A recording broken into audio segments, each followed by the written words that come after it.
आपको एक बार वहां पे ये सवाल जरूर आप करें नहीं करें वो बात की बात है, लेकिन हर इंसान को एक सवाल पूछना चाहिए, क्या मैं यहाँ पे एवरेज करूं? मेरा अच्छा शेयर है और मेरा कॉल जब 900 में जिस चीज को मैं बाय करने को रेडी हूं, उसको मैं 600 में क्यों नहीं करूंगा अगर मेरी इनिशियल हाइपोथेसिस जो है वो अपनी जगह पर बरकरार बनी हुई है। तो मेरे हिसाब से एक अच्छा मौका इन्होंने खोया है एलआईसी में। कोई बात नहीं, किसी कारण से अगर वापस 650 600 की रेंज में एलआईसी इनको मिले, तो मेरे हिसाब से इनको 20 शेयर और लेके एवरेज करना चाहिए। तो इनकी जो कॉस्टिंग है वो तकरीबन 750 रुपए पे आ जाएगी। और अगर आप देखिए अभी ये वाला जो बाउंस इसका गया वो 750 तक गया, तो नेक्स्ट बाउंस में हमेशा पूरी क्वांटिटी पे इनको प्रॉफिट भी आने लगेगा। तो एलआईसी में तो मेरी राय है कि होल्ड रखें और 600 650 की अगर गिरावट आती है तो उस समय थोड़ा एवरेज करने की भी यहाँ पे कोशिश करें। दूसरा रहा इनका न्यू इंडिया एश्योरेंस, वहां इनका मुझे प्राइस नहीं सुनाई पड़ा, इन्होंने कितने में उसको बाय किया है? 144 पे। जी, तो आई थिंक वो ट्रेड तो इनका पास में ही है अभी और इन्होंने जस्ट लिया है और वो स्टॉक में मोमेंटम आया हुआ है।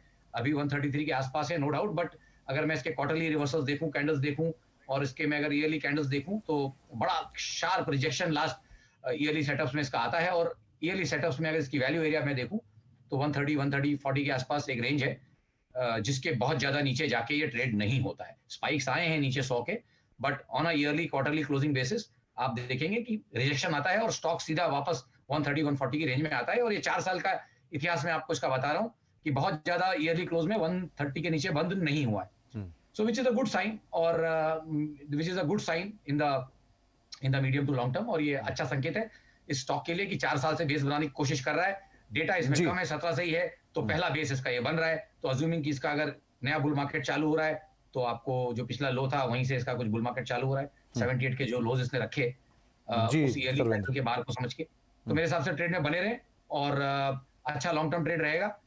1 से 2 साल देंगे तो 200 प्लस के भी टारगेट्स यहाँ आते हुए दिखने चाहिए। ओके, ओम किशोर जी हमारे साथ मौजूद है अजमेर से बातचीत करने के लिए। किशोर जी नमस्कार, क्या सवाल आपका पूछिए। सर नमस्कार सर।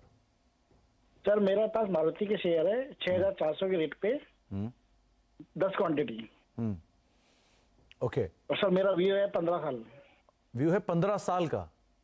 जी, मेरी डॉटर के लिए लिया है मैंने। ओके, सर्वेंद्र इनके पास मारुति के शेयर हैं 6400 रुपए के दाम पर, करीब 10 शेयर हैं और ये लंबी अवधि 15 साल के लिए होल्ड कर सकते हैं। देश की सबसे बड़ी पैसेंजर व्हीकल है, क्या करना चाहिए इन्हें? नहीं नहीं, बिल्कुल देश की सबसे बड़ी पैसेंजर व्हीकल कंपनी है, इसमें कोई डाउट नहीं है। बट आज मैं माफी चाहूंगा, कंप्लायंस इश्यूज की वजह से मैं यहाँ पे कुछ लेवल्स या टारगेट्स नहीं दे पाऊंगा, तो आज के लिए सवाल पास करना पड़ेगा। ओके, तो आप समझ सकते होंगे सर्वेंद्र क्यों इसे पास कर रहे हैं, लेकिन हाँ उन्होंने एक बात ये जरूर कह दी कि ये देश की सबसे बड़ी पैसेंजर व्हीकल कंपनी है और आज के लिए वो इसमें माफी चाह रहे हैं। लेकिन आप प्रॉफिट में हैं और quality of the company is very good, तो आप उसके हिसाब से कॉल ले सकते हैं। और बाकी दोबारा एक बार आप किसी दिन हमारे साथ जुड़े और उस दिन अपना सवाल आप फिर से एक बार पूछ सकते हैं। अशोक कुमार हमारे साथ मौजूद हैं दिल्ली से बातचीत करने के लिए। कुमार साहब नमस्कार, सवाल पूछिए। नमस्कार सर। नमस्कार कुमार साहब। सर मेरे पास रिलैक्सो के 45 शेयर से द रेट ऑफ 1037 के रेट से, क्या लॉन्ग टर्म के लिए रख सकते हैं सर? ओके, सर्वेंद्र इनके पास रिलैक्सो फुटवेयर के शेयर हैं करीब करीब 1037 रुपए के दाम पर, 45 शेयर हैं और 100 रुपए पर शेयर घाटा है। ये भी देश की सबसे बड़ी फुटवेयर कंपनी है, 5 लाख पीसेस डेली का इसका टर्नओवर। क्या करना चाहिए इन्हें?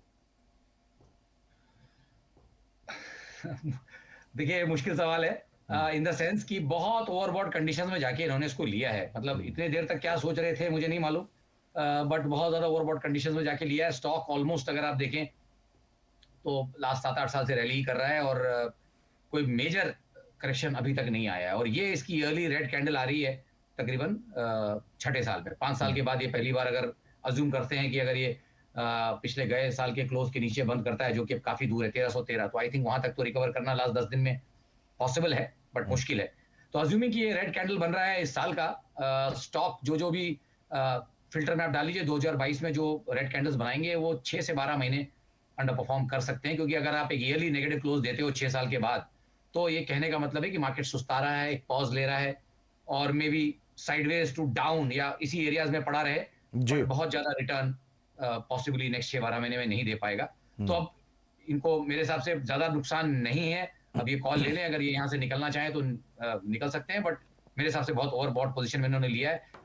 थोड़ा ट्रिकी सवाल है, तो मैं इनके ऊपर छोड़ता हूँ कि 2022 का अगर टर्न नेगेटिव है और 6-12 महीने अगर इसको ये रख के संभालना चाहते तो फाइन, बेच के निकलेंगे तो 6-12 महीने बाद शायद दोबारा लेने का नीचे के स्तरों पे या सेम स्तर पर भी मौका मिला तो एटलीस्ट वो कैपिटल को 12 महीने कहीं और डिप्लॉय कर सकते हैं। ओके, तो आपको रणनीति